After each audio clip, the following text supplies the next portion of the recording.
Hello everyone, आज हम लोग पढ़ने वाले हैं डीएनए फिंगर प्रिंटिंग। क्या पढ़ेंगे? डीएनए फिंगर प्रिंटिंग यानी कि डीएनए उंगली छापी। तो डीएनए उंगली छापी का मतलब क्या होता है, सारा प्रोसेस भी क्या होता है, ये सारा चीज़ यहाँ पर मैंने लिख रखा है और इसी के माध्यम से मैं आपको बहुत बेहतरीन तरीके से समझाऊंगा। ठीक, तो देखिए बच्चों, जिस तरह देखा जाए कि सबका जो उंगली का जो फिंगर होता है अलग अलग होता है ना। किसी का मैच करता है फिंगर? नहीं करता, इसीलिए सबका अंगूठा लिया जाता है ना। तो उसी तरह जो आपके शरीर का जो डीएनए है वो भी सबका अलग अलग होता है। क्या होता है? अलग अलग होता है। तो जिस तरह फिंगर सबका अलग अलग है, फिंगर सबसे इम्पोर्टेंट आपके शरीर का देखा जाए तो ये साबुत के तौर पर ये एक आपका फिंगर एक अंग है ना। ये उंगली अंग है। इसका जो हम कह सकते हैं जो इसका जो ये निशान है ये सबका अलग अलग होता है। जो भी यहाँ बना हुआ है रेखा, ये क्या है? सबका अलग अलग है। उसी तरह सबका डीएनए भी क्या है? अलग अलग है। ठीक है, तो डीएनए कौन सा डीएनए अलग अलग है इसी को समझना है। देखिए यहाँ पर आपके शरीर में लगभग जो डीएनए है, सबका डीएनए की बात की जाए तो 99.9% सबका जो डीएनए होता है एक जैसा होता है। क्या होता है? एक जैसा होता है। इसीलिए सबके शरीर में 2 आँखें हैं, 2 कान हैं, ठीक, सबके 2 पैर हैं, पैरों में 5 उंगलियां हैं, ठीक, सबके शरीर पर त्वचा है। तो सबका शरीर का ढांचा देखा जाए इंसानी शरीर का सबका एक जैसा दिखता है। इसीलिए सब लोग इंसानी डीएनए है। क्या है? इंसानी डीएनए है। लेकिन कुछ अंतर देखने को मिलता है। ये अंतर, किसी का नाक थोड़ा सा लंबा होता है, किसी का नाक थोड़ा सा दबा होता है, ठीक है, किसी की आंखों की जो साइज है बड़ी होती है, किसी की छोटी होती है, किसी का त्वचा, ठीक है, हम कह सकते हैं काला होता है, किसी का त्वचा, ठीक है, चिकना होता है। सबका त्वचा का रंग भी अलग अलग होता है ना। तो ये जो अलग अलग जो कर रहा है वो डीएनए है, सबका अलग अलग है। सबका रूपरेखा जो है, जो भी कलर शरीर का है या चेहरे का जो बनावट है, सबका अलग अलग दिखता है। तो वह इसमें जो बच रहा है ना 0.1% जो डीएनए बच रहा है, यही जो डीएनए है आपका सबका क्या है? अलग अलग है। क्या है? अलग अलग है। और इसी डीएनए की पहचान की जाती है। सबका फिंगर अलग अलग है, उसी तरह सबका डीएनए भी क्या है? अलग अलग है। इसी डीएनए का पहचान कर किसी भी व्यक्ति को हम, ठीक है, हम पता लगा सकते हैं कि ये जो भी इसके शरीर का जो भी पार्ट है जो गिरा है, ठीक है। अब देखो, पता कब लगाते हैं? पता लगाने का भी एक समय होता है ना। ऐसा थोड़ा है किसी को डीएनए, किसी के शरीर को पकड़ के कोशिका निकाल के उसका डीएनए निकाल के उसको बिना मतलब का पता लगाएंगे। ऐसा है क्या? हर एक चीज़ के पीछे क्या है? मतलब छिपा हुआ है। देखिए, जब कोई किसी का हत्या कर देता है या किसी के साथ कोई गलत व्यवहार कर देता है, ठीक, या किसी ने चोरी ही कर लिया, या देखा जाए तो अगर बच्चा ही चोरी हो गया किसी का हॉस्पिटल में, तो अगर वो दावा कर देता है कि जो बच्चा दिख रहा है मेरा है, तो बच्चे का के शरीर का डीएनए और जो यहाँ पर खड़ा है वह बोलेगा मेरा है, और उसका पिता जो सामने खड़ा है वो कह रहा है मेरा है। तब इन दोनों पिताओं में से किसका बच्चा है? दोनों व्यक्तियों का डीएनए निकाल कर और बच्चे का डीएनए निकाल कर मैच कराया जाएगा। जिससे मैच होगा वह बच्चा उसी का है। और जिसने अगर हत्या की है, किसी ने किसी का के साथ गलत व्यवहार किया है, ठीक है, तो उसके शरीर का बाल मिल जाए, उसके मुंह का लार मिल जाए, उसके शरीर का त्वचा मिल जाए, या उसके शरीर का मांस का टुकड़ा मिल जाए अगर वहाँ गिरा हो, और व्यक्ति, ठीक है, वहाँ से चला गया हो और उसके शरीर का ब्लड सैंपल भी मिल जाए या उसके शरीर का स्पर्म भी मिल जाए, तब भी उसमें कोशिकाएं हैं, उन कोशिकाओं के अंदर डीएनए है, वो डीएनए को निकाल लिया जाएगा और डीएनए फिंगर प्रिंटिंग के मदद से। और क्या किया जाएगा कि उस डीएनए का सैंपल और जिस पे डाउट है उसके बॉडी का, ठीक है, डीएनए का सैंपल मिलाकर मैच कराया जाएगा। अगर मैच होगा तो अपराधी क्या है? वही है। ऐसा में तो ये जो डीएनए फिंगर प्रिंटिंग है, खैर यहाँ पर फिंगर प्रिंटिंग का मतलब यहाँ पर उंगली ही होगा, उंगली छापी ही होगा। जिस तरह सबका उंगली का निशान अलग अलग है, उसी तरह सबका डीएनए अलग अलग है। इसीलिए डीएनए फिंगर प्रिंटिंग इसको कहा जाता है। ठीक, यही इसी उंगली से ही लिया गया है, ठीक है, समझने के लिए या कहने के लिए। ठीक है, इस टॉपिक का नाम यही रख दिया गया है डीएनए फिंगर प्रिंटिंग, सबका फिंगर का प्रिंट अलग अलग है तो सबका डीएनए भी क्या है, अलग अलग है। तो आइए समझते हैं इसको।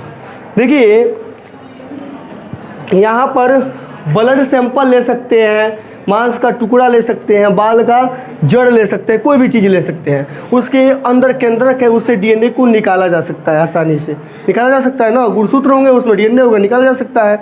अब उस डीएनए को ठीक है एक टेस्ट ट्यूब के अंदर रख कर और उसे एक मशीन के अंदर, भाई ये सारी प्रक्रिया एक लैब में होता है, ऐसा नहीं है कि दुकान पे होगा। ठीक है, आप जाओगे दुकान में तो आपका डीएनए टेस्ट कर देगा, ऐसा नहीं है कि कोई दुकान पे होगा तो लैब में ही होगा। ठीक, ऐसा समझ में ना। तो लैब में सारी व्यवस्था होगी और इस ट्यूब के अंदर ठीक है डीएनए सैंपल को कोशिकाओं से निकाल के रखा जाएगा और इस ट्यूब को एक मशीन में डालकर ठीक है गोल गोल घुमाया जाता है। आप चाहो तो कुछ वीडियोज़ भी यूट्यूब पर देख सकते हो, गोल गोल घुमाया जाएगा। जब वो गोल गोल घूमेगा तो डीएनए को ना अलग, यहाँ पे ये जो डीएनए है, कई प्रकार के डीएनए आपके शरीर में मौजूद होते हैं, आपकी कोशिकाओं में ये डीएनए अलग अलग सेपरेट हो जाते हैं। जिस तरह आप पानी, जैसे कि पानी में ठीक मिट्टी को आप क्या करो, एक बाल्टी पानी में रख के उसमें घोल दो तो देखोगे कि कुछ समय बाद जो मिट्टी है नीचे दब गई है, छोड़ दोगे 1 घंटा बाद देखोगे तो मिट्टी उसमें क्या है, नीचे बैठ गई है और कुछ जो उसमें खरपतवार है ऊपर तैर रहे हैं ना, वो हल्के हैं तो तैर रहे हैं। उसी तरह इसमें भी ये जो डीएनए होगा, जैसे बुल्क डीएनए, ये बड़े बड़े डीएनए होते हैं, ये नीचे बैठ जाते हैं, इसके ऊपर माइक्रो सैटेलाइट डीएनए होते हैं और उसके ऊपर तैरने लगते हैं मिनी सैटेलाइट डीएनए। ऐसे समझ में। तो ये जो मिनी सैटेलाइट डीएनए है ये सबका अलग अलग होता है। ये बुल्क डीएनए और माइक्रो सैटेलाइट डीएनए ये सबका क्या है, एक जैसा हो सकता है, लेकिन ये क्या है, सबका अलग अलग होता है, किसी का भी मैच नहीं करता है। इसीलिए सबका उंगली के निशान भी अलग अलग है। आखिर में 5-5 उंगलियां हैं तो 5-5 उंगलियों पर नाखून है, तो ये उंगली के निशान क्यों नहीं सबका एक जैसा होता है। जाहिर सी बात है सबके जीन जो है क्या है, अलग अलग हैं। कुछ तो जीन आपस में फ्यूज करके अलग हो ही जाते हैं एक दूसरे से, तभी तो सबका फिंगर का निशान भी अलग अलग होता है। ठीक है, या त्वचा भी अलग अलग होता है, आँखें भी अलग अलग होती हैं, ऐसा होता है ना। ठीक, पिता से कभी भी बेटा आप कंप्लीट रूप से मैच नहीं करता है। ठीक, अगर चेहरे से मैच भी करता है ना फिर भी मैचिंग अनमैचिंग हो जाती है जब ध्यान से देखोगे तो, नहीं तो फिंगर ही मैच करा लेना, फिंगर ही मैच नहीं करेगा, ऐसा जरूर होता है ना, होता है। तो जाहिर सी बात है उस बच्चे में डीएनए क्या है, अलग अलग है, क्योंकि माता और पिता का डीएनए मिला कर एक नया डीएनए मिला है, बना है। और कौन सा प्रभावी कौन सा अप्रभावी जीन आपस में मैच हुआ है, ठीक है, जिस प्रकार से मैच हुआ उसी प्रकार से वो लक्षण दिखेगा, इसीलिए वो पिता से और माता से अलग दिखेगा, एक वो अलग नस्ल, वो हम उसको कह सकते हैं, है समझ में ना। इसीलिए सबका डीएनए क्या है, मिनी सैटेलाइट डीएनए सबका अलग होता है। अब इस मिनी सैटेलाइट डीएनए को निकाल कर ठीक है अलग टेस्ट ट्यूब में रखा जाता है। अब जब इसको अलग रखा जाएगा तो इसमें एक एंजाइम का हम सहारा लेते हैं, जिसे हम लोग आणविक कैंची कहते हैं। ठीक है, जाहिर सी बात है यहाँ पर डीएनए को अगर काटना हो छोटे छोटा खंड में तो वहाँ पर कैंची लेकर थोड़ा काटेंगे, या ब्लेड लेकर थोड़ा काटेंगे, या दाब लेकर थोड़ा काटेंगे, उसको काटेंगे क्या, तो चाकू को कोई सब काम नहीं करने वाला। तो यहाँ पर कुछ एंजाइम्स की मदद से ही काटते हैं, केमिकली चीज़ है तो केमिकल से ही काटेंगे। तो एक रिस्ट्रिक्शन एंजाइम है जिसको हम क्लास भाई 12th का ही क्लास है, चैप्टर नंबर 11 में, यानी कि चैप्टर नंबर 11 में इसको हम पढ़ाएंगे। ऐसा में ना चैप्टर नंबर 11 में ये रिस्ट्रिक्शन एंजाइम, जिसे हम लोग प्रतिबंधन एंजाइम कहते हैं, इसको पढ़ाएंगे। अब ये जैसे डीएनए पर डाला जाएगा ना तो डीएनए के ए और टी के बीच में काटता है। ठीक, ये काटता है। ठीक, तो होगा क्या कि जैसे रिस्ट्रिक्शन एंजाइम पड़ेगा तो मिनी सैटेलाइट ये जो डीएनए है ना, डीएनए को अलग अलग खंडों में काटेगा। क्या करेगा, अलग अलग खंडों में काटेगा। और काटने के बाद ठीक है इस डीएनए को हम क्या करेंगे, जो कटा हुआ डीएनए है इसको ले जाके हम लोग ठीक है ये तीरा, ये जो डीएनए है इसका तीरा यहाँ जा रहा है ना, इसको इलेक्ट्रोफोरेसिस एक मशीन होती है, उसी मशीन में हम इसको लेके जाएंगे। और इसमें ये छोटे छोटे यहाँ पर छिद्र दिख रहे हैं, ये बॉक्स के जरा छिद्र दिख रहा है। ठीक है, इसी में डीएनए को डाल दिया जाएगा। ऐसा में ना ये पूरा पैक रहता है। ये जो डॉट जो लाइन दिख रही है ना, ये लाइन दिखती नहीं है उसमें, वो अंदर होता है, लेकिन दिखाने के लिए इसको बनाया गया है। जब इसमें डाला जाएगा तो इसी में एक जेल आता है। ठीक है, एक जेल हम कह सकते हैं जो कि द्रव ही है, जो कि अगार अगार नाम की एक घास होती है, समुद्री घास, उससे प्राप्त होता है। उस जेल को भी इसी में डाला जाता है। ठीक है, तो ये इलेक्ट्रोफोरेसिस एक मशीन है और इसमें ठीक है बिजली के दो तार लगे होते हैं, माइनस वाले और प्लस वाले। ऐसा समझ में, बैटरी के जो तार आप कह सकते हो माइनस प्लस होता है ना, तो उसी तरह लगा होता है। तो जो डीएनए होते हैं ना, ऋणात्मक आवेशित होते हैं। ठीक है, जैसे ही ऋणात्मक आवेशित है तो ये धनात्मक की ओर आकर्षित हो जाएंगे।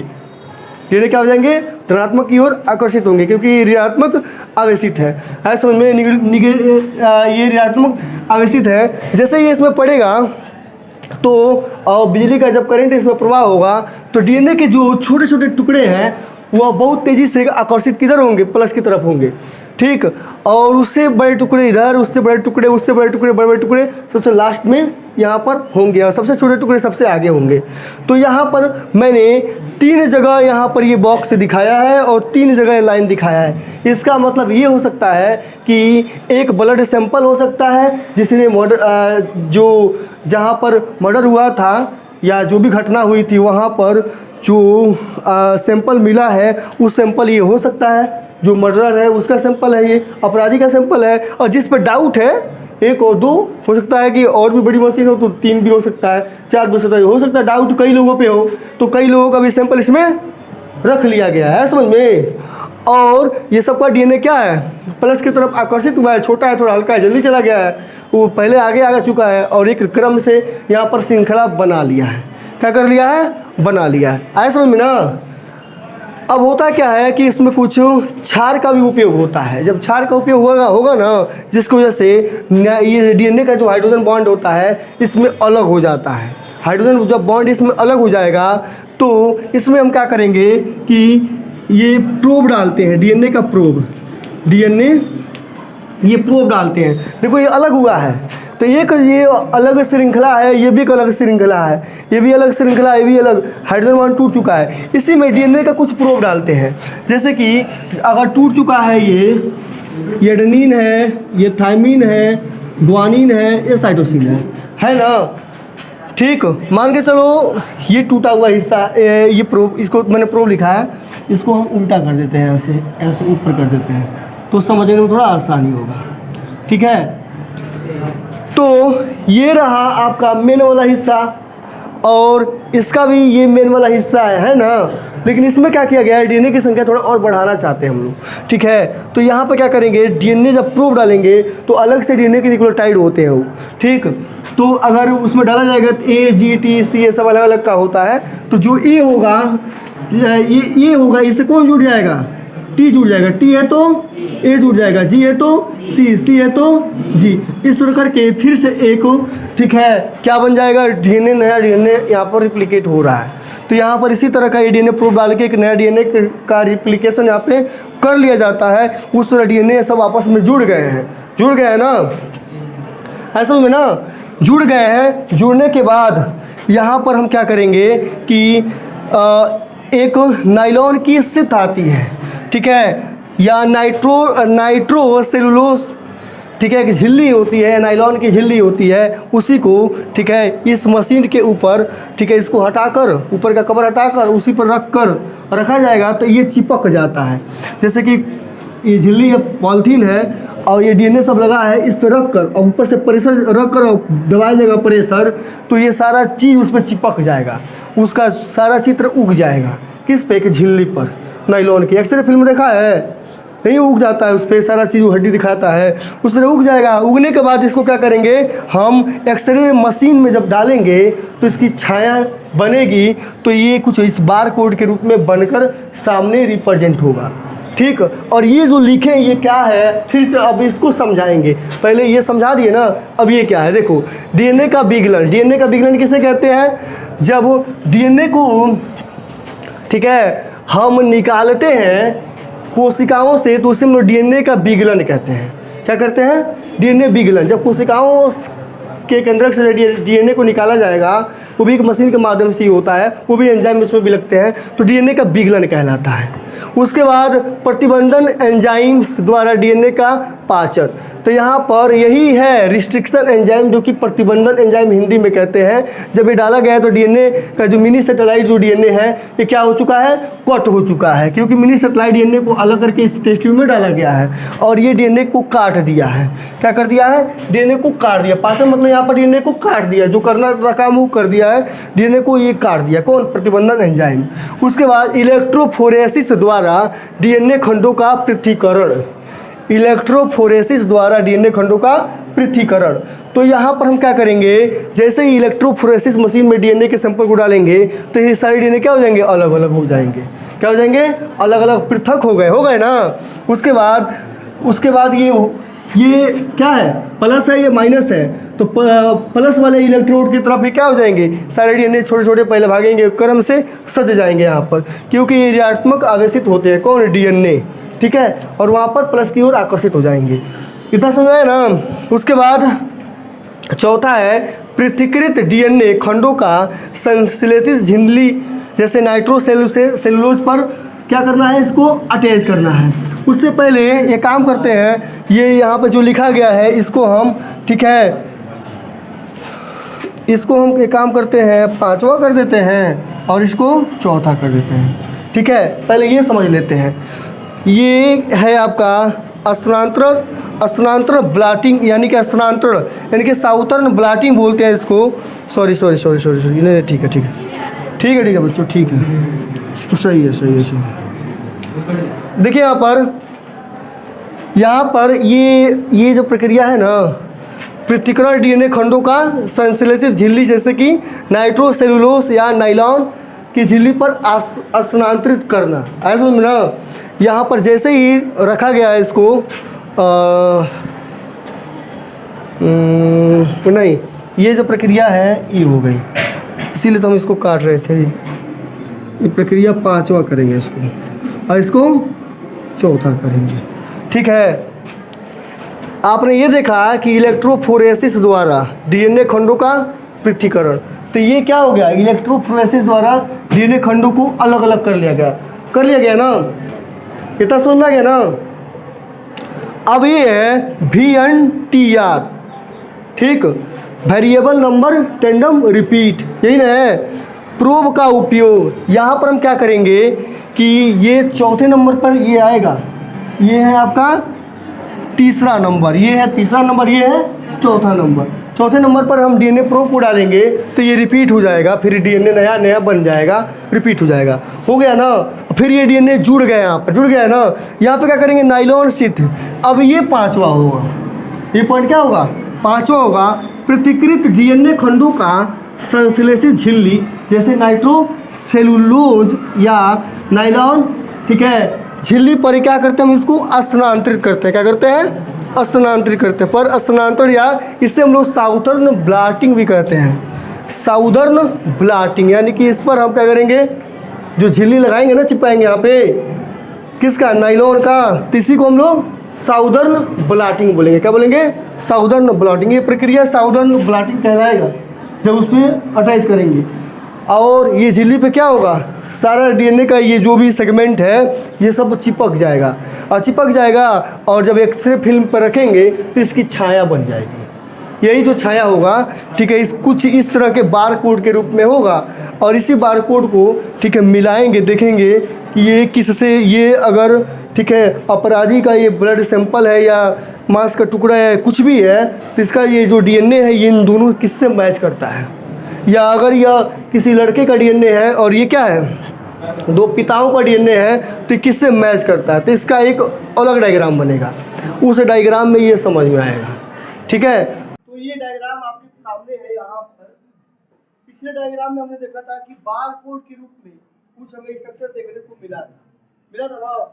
तो वही जो बार कोड है यहाँ पर हम लोग अच्छे से डिटेल में देखेंगे ये बार कोड क्या कह रहा है, ठीक है। देखो ये दिया है गुणसूत्र 7 नंबर का, ये भी 7 नंबर का, 7वां जोड़ी का ये गुणसूत्र है।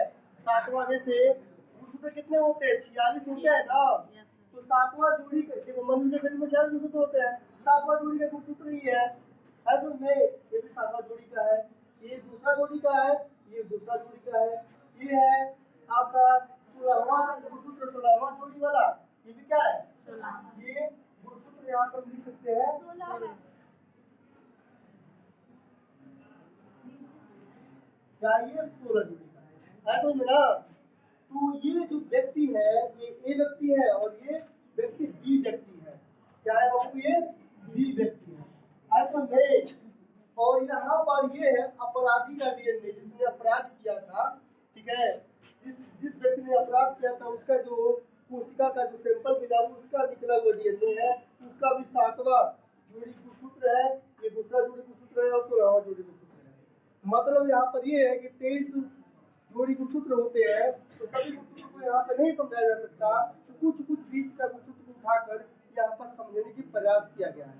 ऐसा ना, देखो ये है पैतृक गुणसूत्र और ये है मातृक गुणसूत्र, यानी कि ये पिता का गुणसूत्र है, ये माता का गुणसूत्र है, सातवां जोड़ी का। यानी कि आपको पता है कि जैसे एक्स और एक्स वाई लिंक गुणसूत्र होता है ना, उसमें से 4 गुणसूत्र हो गए।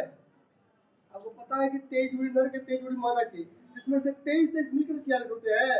जैसे 23वां जोड़ी का गुणसूत्र है एक्स वाई और 23वां जोड़ी का एक्स एक्स, उसमें से कोई एक एक्स, इसमें से कोई एक एक्स या वाई मिलेगा तभी तो ये एक जोड़ी कंप्लीट करेगा, तब नहीं ये 46वां जोड़ी का 23वां जोड़ी कहलाएगा।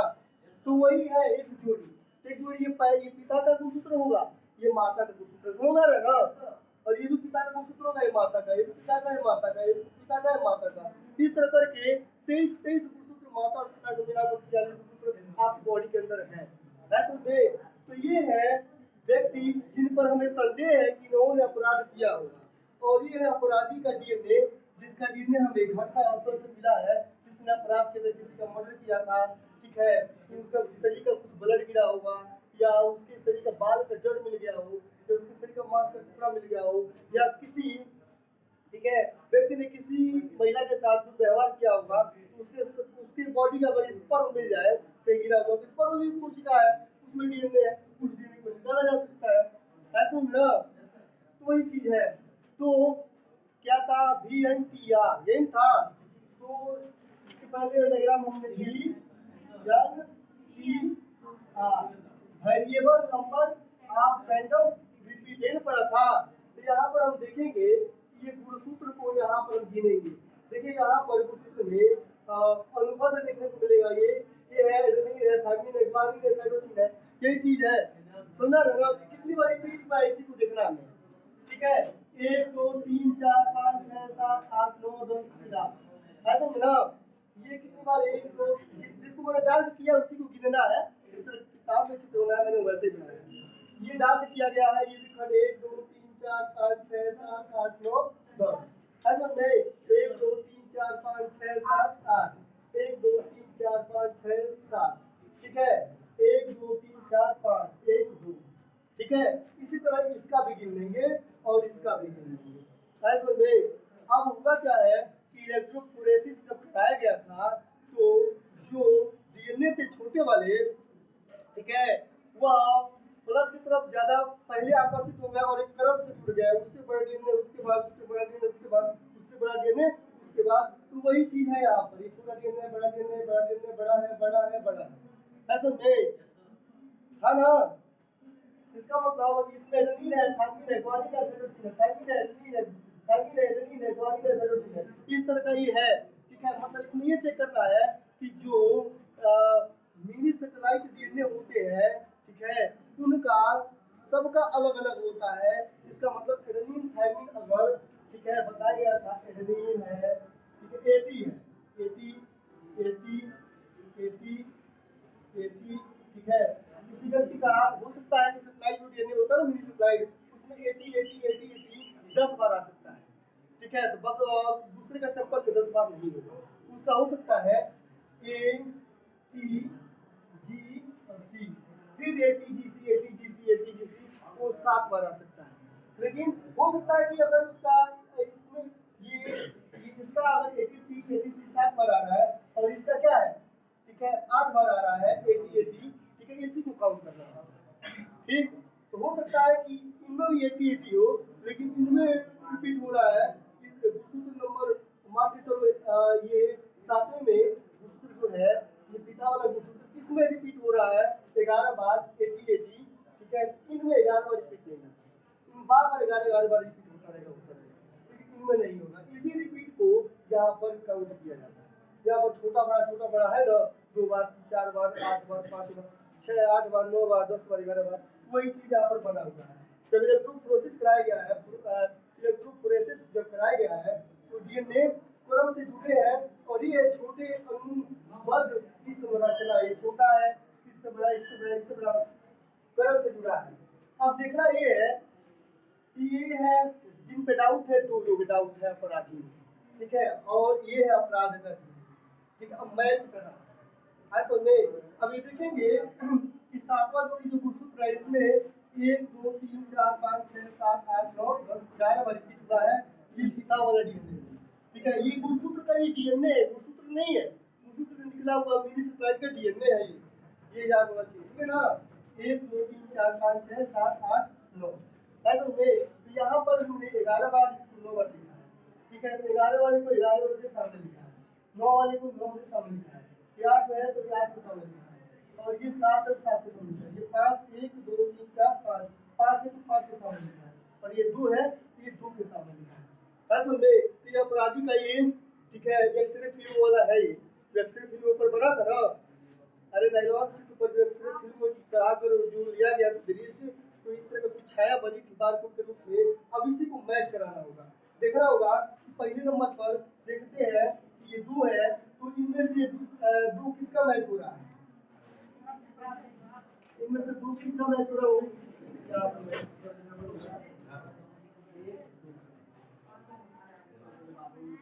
इसको सही कर लीजिए, ठीक है। तो इनका इसमें 3 है और इसमें क्या है 2, ये मैच हो रहा है ना। इनका 1 2 3 4 5 है, ठीक है, तो यहाँ पर 1 2 3 4 है, 5 मैच हो रहा है, 1 2 3 4 5 हो रहा है, लेकिन यहाँ पर 4 नहीं है, इसका मतलब ये 1 2 3 4 5 इनसे मैच हो रहा है, 5वां नंबर का जो डीएनए मैच हो रहा है। फिर ये देखेंगे ये 7वां है, 1 2 3 4 5 6 7, ठीक है, 1 2 3 4 5 6 7 8 हुआ है, लेकिन 1 2 3 4 5 6 7, ठीक है, ये भी 8 ये इसकी 7 किताब में 7 दिया है ना जी, ठीक हो गया, 7 दिया कितना दिया है 1 2 3 4 5 6 7, ठीक है, इनका 7 है, इनका भी क्या होगा 7 है, तो ये इससे मैच हो रहा है, एकदम रिपीट हो रहा है। वेरिएबल क्या ये किया था ना, ये क्या लिखा गया है आपको बताइए, variable number of random repeat, ये जो भी नंबर है बार बार ये रिपीट इससे हो रहा है। फिर ये देखो ये 1 2 3 4 5 6 7 8, तो 1 2 3, ये 8 के लाइन में होगा, ये 8 वाले के क्रम में यहाँ पे जुड़ा है, ये किसमें है, ये नायलॉन शीट में भरा हुआ है जो इलेक्ट्रोफोरेसिस में, ठीक है, इलेक्ट्रोड की वजह से प्लस की तरफ वो चले गए, अट्रैक्ट हुए थे, छोटे बड़े क्रम में लगे थे। 1 2 3 4 5 6 7 8, ये इससे मैच हो रहा है, ठीक है। उसके बाद याद हो गया ना, एक्स्ट्रा बना है क्या 1 2 याद इससे मैच हुआ है ना। अब 1 2 3 4 5 6 7 8 9, 1 2 3 4 5 6 7 8 हो रहा है, लेकिन यहाँ पर लंबा है 1 2 3 4 5 6 7 8 9, एक्स्ट्रा बन गया 10, 1 2 3 4 5 6 7 8 नहीं सही सही 9, ये वाला जो 9 के क्रम में है, ये साफ साफ दिख रहा है कि ये लाइन 9 से जाके मैच हो रही है, 9 को वही, और भाई 11 वाले से जाके मैच हो रहा है, इसका संख्या 11 है, बाकी का ये मैच ही नहीं हो रहा है, ये ठीक इसके सामने नहीं है, ठीक है। जिस नंबर के सामने ये वाला बराबर को दिख रहा है, उसी नायलॉन शीट के उसी नंबर के सामने ये वाला भी बार को दिख रहा है, इसका मतलब ये जो अपराधी का ये जो डीएनए है ना, ये डीएनए ये सब बी वाला जो व्यक्ति है इस समय इससे क्या हो रहा है मैच हो रहा है, इसका मतलब अपराधी कौन है बी वाला है, ये वाला नहीं है, ठीक है। ये वाले को छोड़ दिया जाएगा या ठीक है फैसला सुना दिया जाएगा कि डीएनए जो है आपका जांच हो चुका है और आपका डीएनए ठीक है अपराधी के सैंपल से मैच नहीं करता, ठीक है, और जो 3 नंबर का दूसरे नंबर का व्यक्ति है उसका मैच करता है तो सजा उसको दी जाएगी। तो कानून के तहत ठीक है ये जो प्रक्रिया है होती है। आपने सीआईडी मूवी देखी होगी, ठीक है। तो उसमें बहुत यही सब दिखाता है, मर्डर के बारे में दिखाता है। तो जब किसी का खून हो जाता है तो वहाँ पर ठीक है जो मर्डरर था उसे कोई भी अवशेष मिलता है, ब्लड का धब्बा मिलता है, ठीक है, उसके शरीर का मांस का टुकड़ा, उसके बाल का जड़ या स्पर्म कुछ भी मिल जाता है। तो ब्लड पे लेके जाते हैं सब लैब के अंदर, जो डॉक्टर होता है, पता नहीं डॉक्टर मुझे नाम याद नहीं है कि उस सीरियल में डॉक्टर का नाम क्या है, लेकिन वो डॉक्टर क्या नाम है, जोर से बोलो। शाहरुख के अवतार का डॉक्टर का नाम है। चलो भाई, सीआईडी में के डॉक्टर का नाम शाहरुख के अवतारिका है। ठीक है भाई, शाहरुख के अवतारिका के पास जाता है तो ये क्या करता है, ये उसका डीएनए फिंगरप्रिंट निकाल लेता है जहाँ से घटनास्थल से जो मिला है, और जिस पे डाउट है फिर उसके शरीर का डीएनए निकाल कर और मैच कराता है तो अपराधी पकड़ा जाता है। ठीक है, सीआईडी में बार बार ये चीज निकाल जाता है। तो आई होप मेरे द्वारा ये डीएनए फिंगरप्रिंटिंग जो मैंने पढ़ाया आपको समझ में आया होगा। ऐसे ही वीडियोस को देखने के लिए हमारे यूट्यूब चैनल बायोलॉजी का को सब्सक्राइब करें और इस वीडियो को लाइक करें। आज के लिए बस इतना ही। बाय बाय दोस्तों।